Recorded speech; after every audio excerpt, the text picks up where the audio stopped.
to know when a CS is essential, when it's really, really necessary to have a CS? Okay, so those are the indications of a cesarean section.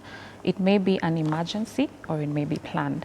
An emergency occurs whereby maybe the status of the mother is at risk.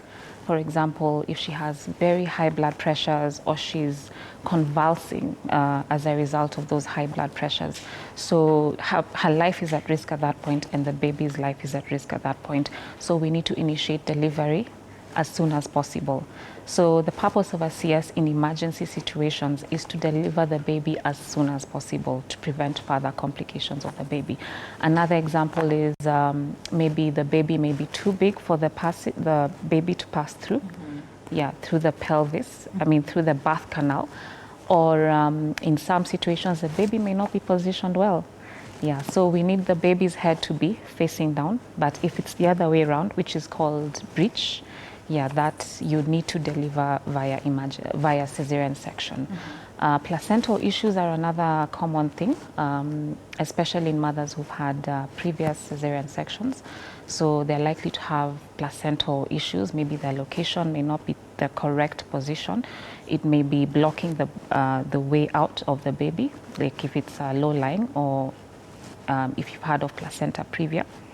Or if it's even abnormally attached to the uterus, like if you've undergone multiple CSs, in some cases the placenta may attach abnormally to the uterus, and it can even go beyond the uterus to the surrounding organs, and that's called placenta accreta, like it's abnormally attached. It can even go through and through all the layers of the uterus to the surrounding organs like the bladder.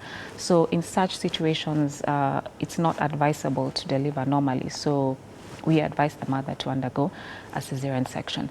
Another thing, another indication is fetal distress. I don't know if you've heard about that, or you've had mothers say like, my baby got tired. So that's fetal distress. That occurs when the baby's status in the womb is now at risk because the blood supply of the baby is maybe compromised. And when the blood supply is compromised, now the baby starts to get distressed, or in layman terms, tired, and passes stool in the womb, and that's called fetal distress. And they pass meconium. Meconium is now like that stool they pass. So whenever you see like that greenish color of amniotic fluid liquor, and that's an indication that tells you like this baby is not doing well and we need to do something to deliver as fast as possible. All right, so that is emergency. That is emergency. CS, and there is planned CS. Yes. So planned CS is when maybe during antenatal care, and that's why we emphasize the importance of antenatal care. You do ultrasounds to check, is the size of the baby okay? Is the baby's position okay? Is the placenta located in the right place? So once we do antenatal ultrasounds, we are able to now plan the delivery earlier. And now when we see those abnormalities, now we tell you we need to plan your cesarean section.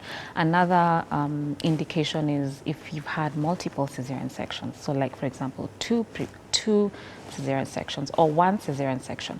And maybe that one cesarean section depends on why the previous cesarean section was performed. So like if it's a two cesarean sections, we say you cannot try a normal delivery. But if it's a one previous cesarean section, it depends. We don't always say like, because you've had a one previous cesarean section, like it's not possible to deliver normally. It's possible, but it depends on why the previous CS was done, and it depends on the current status of the pregnancy. Will it allow a normal delivery? Things like weight of the baby, and how long ago was the previous cesarean section done. So if it's something like a year or less, then we say that may be a bit risky to undergo a normal delivery because of risk of the scar giving way, or we call it rupture, risk of uterine rupture. So things like that. Those are now the indications of how we plan cesarean section. Right. And Doc, you're taking me back to the comment I read earlier from